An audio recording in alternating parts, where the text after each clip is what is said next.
c'est parti. Voilà. Alors, le montage un peu plus compliqué pour l'ampli.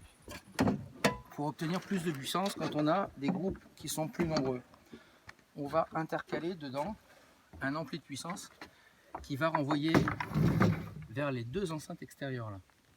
Ok. On branche l'ampli de puissance. Au lieu de se brancher directement dans le caisson de basse, on va se brancher dans l'ampli de puissance. On se branche ici. Hein. Donc là c'est marqué input sous. D'accord. Là c'est marqué input. On vient se brancher dedans. D'accord. On utilise ces deux câbles là. On va marquer link out. On va venir donc rechercher ici et rembrancher un ici et l'autre ici. On a donc deux systèmes de diffusion, celui-là qu'on utilise pour le simple et puis les deux extérieurs qu'on va utiliser quand on a besoin de plus de puissance. Les deux extérieurs se branchent avec ce type de câble qui s'appelle des spicons. On vient les mettre ici.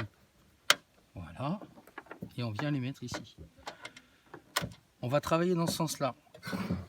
D'abord la table de mixage, ensuite l'ampli qui va vers les satellites, et ensuite on va venir travailler sur ça.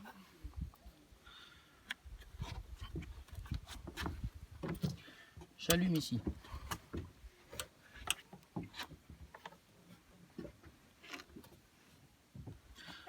On va régler à 3/4.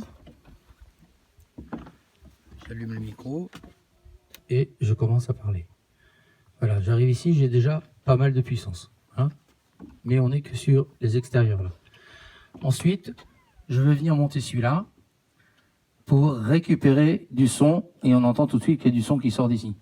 Et ensuite, il faut jouer donc avec ces boutons-là de volume et ces boutons-là pour équilibrer les trois ensembles, c'est-à-dire le caisson de basse colonne avec les deux satellites extérieurs. Voilà. Et là, vous avez beaucoup plus de puissance et surtout de belles basses, car vous avez acheté un magnifique caisson de basse où je peux carrément faire des gros bouh. Celle-là, il faudra pas la mettre sur YouTube. Non, non. Ok. Ok.